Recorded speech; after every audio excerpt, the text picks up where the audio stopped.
안녕하세요. 마이웨이입니다. 오늘은 어제 제가 올린 영상에 댓글이 하나 올라왔는데 그 댓글로 영상을 시작하려고 해요. 어제 제가 앞으로 2년 내가 부자가 되느냐 마느냐가 결정난다 해서 요 영상을 올렸는데 댓글 하나가 달렸어요. 이광호 님이 써주신 댓글인데 제가 한번 읽어드릴게요. 그렇습니다. 곧 70이 되는 나이지만 매달 꾸준히 XRP를 모아가는 중입니다.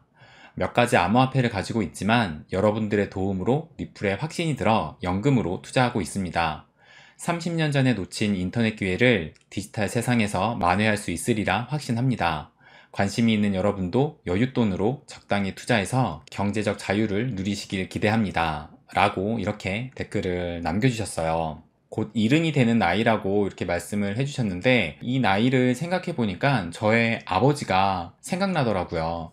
저희 아버지께서 1955년생으로 그러니까 올해 68이세요. 아마 이 이광호 님께서도 저희 아버지와 비슷한 연배이신 것 같은데 그런데 이광호 님께서 며칠 전에도 댓글을 남겨주셨어요. 그래서 그 댓글도 같이 한번 읽어드릴게요. 5일 전에 올린 영상에 이렇게 달아주셨었는데 조상들이 살아온 세상도 다 격변과 변혁의 시대였겠지만 제가 산 세상은 급격한 변혁의 시대였네요. 쟁기 호미로 농사짓던 시절부터 컴퓨터 시대를 겪었으니까요. 불과 30여 년 전 닷컴 시대가 열릴 때 온통 테헤란노가 난리법석일 때가 제 인생의 황금기였는데 그때는 몰랐어요. 술 마시고 노느라.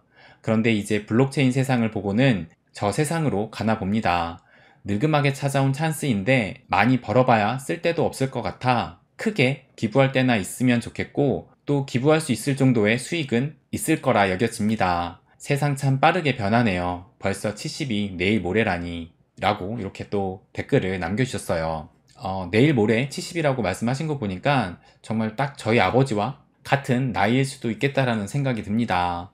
그러니까 우리 아버지 세대 1950년대생이 이 대표적인 베이비 부머 세대예요. 그 베이비 부머 세대가 성장을 하면서 동시에 우리나라도 급격하게 성장을 해왔습니다. 그런데 이분 말씀처럼 그때가 인생의 황금기고 성장할 기회였는데 그 물 안에 있을 때는 잘 몰라요. 물 안에 있다가 내가 물 밖에 나갔을 때 그 물이 시냇물이었구나 아니면 뭐 강이었구나 아니면 더 큰 바다였구나 이것을 비로소 물 밖에 나왔을 때 알게 된다고 생각을 합니다. 그런데 이 댓글 좀 끄트막에는 약간 좀 서글프게 적어주셨는데 그래서 제가 어제 영상에 이제는 인생 100세 시대이기 때문에 앞으로 3, 40년을 더 살아야 된다고 말씀을 드린 거예요.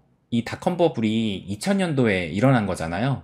2000년도면 지금으로부터 20년 전인데 이제 100세 시대이기 때문에 앞으로 30년 넘게 살아야 한다면 지금 준비해도 늦지 않았고 또 지금 준비하지 않는다면 남은 인생도 또 시간이 한참 흘러서 그때가 황금기였어 라고 이렇게 생각할지도 모릅니다. 이분도 일은 가까이 살아보니 이제는 이런 시대의 흐름이 눈에 보이는 거라고 생각이 들어요. 지금 그게 눈에 보였기 때문에 이제는 블록체인 세상이다라고 이렇게 말씀을 하신 것이라고 생각이 듭니다. 닷컴 버블 때가 어땠는지는 이제 하도 들어서 다들 아실 거예요. 이 블록체인 암호화폐도 마찬가지라고 생각을 합니다. 분명 버블이 있었고 지금 그 버블이 꺼지는 과정을 거치고 있는 중이라고 또 생각이 들고 또 앞으로 남은 규제의 칼날에 이 버블이 더 꺼질 수도 있다고 생각이 듭니다. 하지만 여기서 살아남는 놈들은 이 블록체인계 아마존과 구글 또 애플이 될 것이라고 생각을 해요. 그래서 우리는 이 암호화폐 시장에서 살아남을 만한 코인을 선별을 해서 끝까지 살아남아야 합니다. 그러니까 이 살아남을 만한 코인이 어떤 게 될지는 아무도 몰라요. 그래서 개인적으로는 한 가지에 몰빵하지 말고 몇 가지를 포트폴리오에 담는 것이 좋다고 생각을 합니다. 그 중에서도 이 비트코인은 소량이라도 꼭 가져가야 된다고 생각을 해요.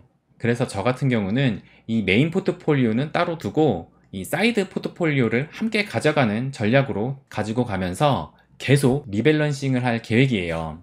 아무튼 여기에 써주신 것처럼 이 30년 전에 놓친 인터넷 기회를 지금의 디지털 세상에서 만회할 수 있습니다. 그런데 또 이 XRP 킹이라는 분께서 이렇게 댓글을 달아주셨어요. 누구나 부자가 될 수 있을까요? 기다리기만 하면 유유해서 이렇게 댓글을 적어주셨는데, 그래서 제가 답글을 적어드렸는데 그 기다리는 걸 아무나 못합니다 라고 적어드렸어요. 지금 이 XRP 차트를 보면 지금 차트가 주봉으로 봐서 이때가 2018년도 역사적 전고점인 거의 한 4,000원대까지 간 그때를 보이는 거고, 이 가격대가 작년에 한 2,000원대 그때의 가격이고 지금은 490원대를 보이고 있는데요. 그래서 지금 가격대 거의 한 490원, 한 500원대 이때 가격대를 보면 보시면 이 빨간색 선이 지금의 가격인데, 이 빨간색 선 밑으로 상당히 오랜 기간 동안 머물렀다라는 것을 볼 수가 있어요. 그러니까 2018년 이렇게 큰 상승이 있은 후에 그 거품이 꺼지고 나서 2018년도, 2019년도, 그 다음에 2020년도 거의 10월 달까지만 해도 이렇게 500원 밑에서 머물렀습니다.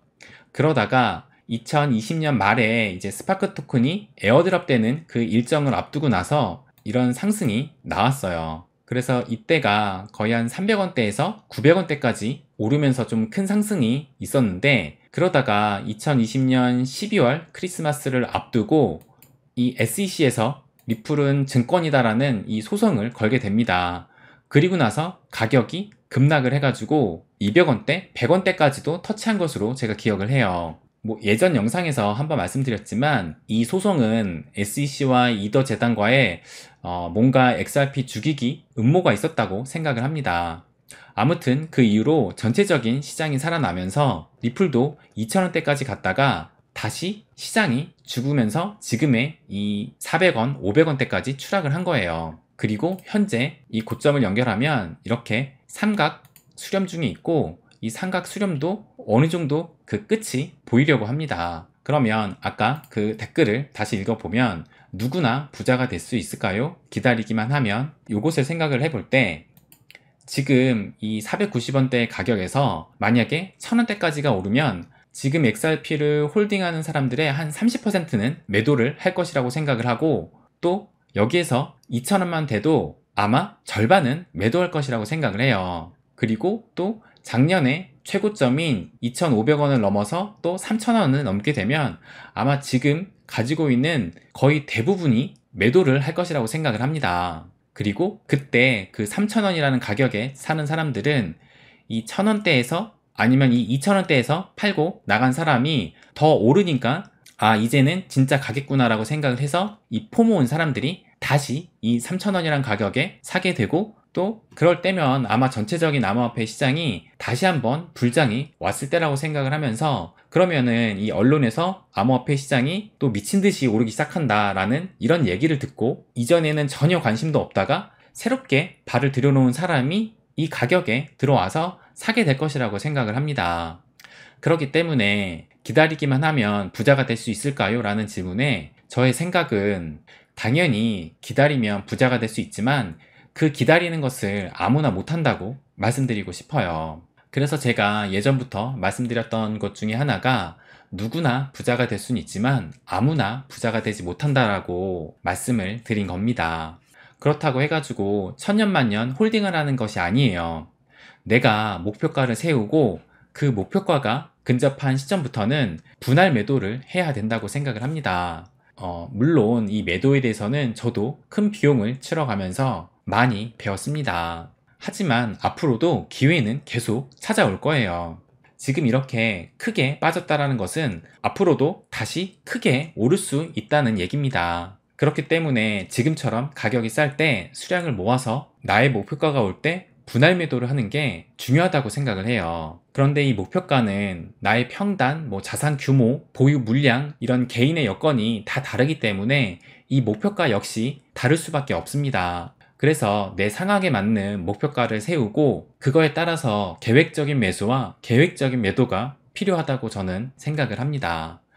익절은 항상 옳다라는 얘기도 있어요. 이 말도 맞는 말이지만, 그런데 저는 이 암호화폐 시장을 그냥 돈을 벌기 위해서 뛰어들기보다는 이 다가오는 이 암호화폐 시대, 블록체인의 시대에 이 큰 흐름 속에서 내가 부를 가져갈 수 있는 어찌 보면 일생일대의 큰 기회로 삼았으면 합니다. 지금 이렇게 말씀드리는 순간에도 다시 이 시장이 약세장으로 전환이 되면서 가격이 좀 빠지고 있어요. 그래서 아마 당분간 많게는 내년이나 내후년까지도 이런 낮은 가격으로 매수할 수 있는 기회는 계속 생길 거라고 생각을 해요. 그래서 조금 전에도 말씀드렸지만 계획적인 매수와 계획적인 매도 전략을 짜서 상승장을 뛰어넘는 불장이 왔을 때 그때 계획대로 매도를 하신다면 아마 남은 인생은 이 돈 걱정 없이 큰 부와 함께 살 수도 있을 것입니다. 그러려면 지금부터 준비를 해야 되고 지금이 순간이 기회라고 생각을 합니다.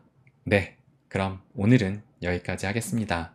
항상 제 이야기 끝까지 들어주셔서 감사드립니다. 부자가 되는 길, 마이웨이.